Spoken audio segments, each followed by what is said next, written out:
L'explication du décodage biologique avec l'analogie du règne animal. Je voulais vraiment enregistrer cette vidéo pour vous faire comprendre en fait à quel point nous sommes proches du monde animal grâce en fait au cerveau primaire que nous avons, qui est celui qui va toujours réagir avec l'instinct de survie. L'intérêt du cerveau est toujours de nous faire survivre puisque c'est vraiment sa mission première. Et donc, comme l'animal, on trouve toujours une réaction et une défense par rapport à une situation. Donc l'analogie du renard fonctionne très bien pour comprendre la situation du décodage biologique et comprendre comment ça peut fonctionner dans notre corps. Et donc je vais vous expliquer un petit peu les étapes de vie d'un renard affamé. Alors reprenons un petit peu le contexte déjà du monde animal qui ne vit que sur la survie de l'alimentation. C'est déjà une chose importante aussi pour s'imprégner de ce climat-là pour que vous puissiez comprendre la suite. Donc, on prend le renard parce que c'est un exemple qui a déjà été analysé plusieurs fois dans son ensemble, sur toutes les étapes que je vais vous décrire. Mais bien sûr, cette situation va se reproduire sur plusieurs animaux et donc nous-mêmes, vous allez le comprendre à la fin. Alors, prenons l'animal, donc le renard, qui est affamé. Alors, d'après vous, qu'est-ce que va faire le renard affamé pour pouvoir survivre? Il va, l'image vous induit, aller chasser une poule et aller vouloir se nourrir. Et pourquoi est-ce qu'il va faire ça? Parce qu'il rentre dans sa première urgence vitale qui est manger pour survivre. Donc là, le cerveau va toujours tout mettre en œuvre pour trouver une situation. Je ne peux pas me laisser mourir de faim. Donc, qu'est-ce que va faire le renard? Imaginez un petit peu le contexte. On n'est pas loin des terres. Il va aller vers un poulailler, tout simplement. Alors, imaginons ce renard qui s'approche du poulailler pour manger sa poule. Et finalement, le fermier sort pour le chasser à son tour avec son fusil. Alors, d'après vous, qu'est-ce qui va se passer dans la tête du renard?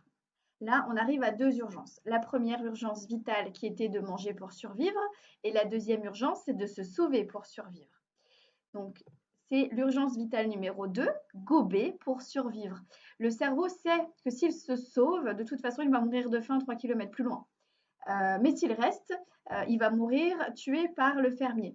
Donc, urgence pour pallier à tout ça, on va gober la poule, enfin, du coup, le renard va gober la poule pour se sauver au plus vite. Et donc, finalement, il a réussi à gérer les deux situations d'urgence.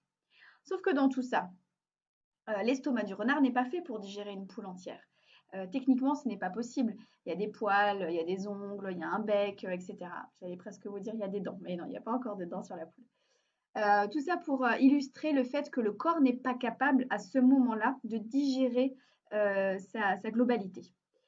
Alors, le cerveau, encore bien fait, va trouver une solution pour pallier à ça. Il ne peut pas rester avec une poule entière sur son estomac, ce n'est pas possible. Donc, qu'est-ce que va faire le cerveau?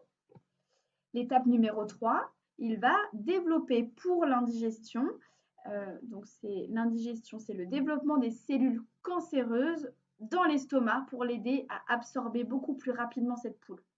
Qu'est-ce que c'est une cellule cancéreuse? C'est un excès de cellules en fait. Donc, sachant que l'estomac, on va dire sur ce cercle-là, sachant que l'estomac du renard n'était pas capable d'absorber la poule, il va envoyer une capacité extrême tout autour pour accentuer la capacité de digestion pour que la poule descende et se désintègre en fait dans le corps.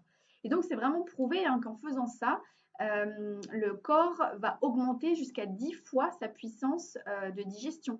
Et à ce moment-là, il est capable donc de digérer les poils, de digérer les griffes, de digérer le bec, etc., etc. Donc cet excès de cellules, c'était le message du corps, du cerveau, pour dire il y a besoin d'aide ici, on envoie des cellules complémentaires. Et c'est ce qu'on appelle donc, nous, un cancer de l'estomac. Ça pourrait être aussi dans d'autres types de situations, un ulcère, voilà, d'autres types de cellules. Mais c'est juste pour vous faire comprendre l'analogie en fait entre le cerveau primaire et ce qui se passe dans le corps et puis le décodage. L'avantage du renard, c'est que il n'a pas l'aspect émotionnel. C'est-à-dire que lui, il ne va pas garder de traumatisme émotionnel d'avoir vécu cette situation-là. C'est un animal, il est là pour survivre, il est là pour manger, il est paré, je dirais, à ces situations-là. Donc finalement, une fois que sa poule est digérée, il se repose, il est en forme, il a mangé, et donc le cancer va se résorber. Parce que pour son cerveau, il n'y a plus de sens. C'est-à-dire qu'il avait besoin de développer cet excès de cellules en résonance avec un projet initial qui était l'absorption de la poule dans son intégralité. Chose faite, il n'y a plus nécessairement besoin d'avoir ces cellules supplémentaires, donc les cellules vont se résorber toutes seules.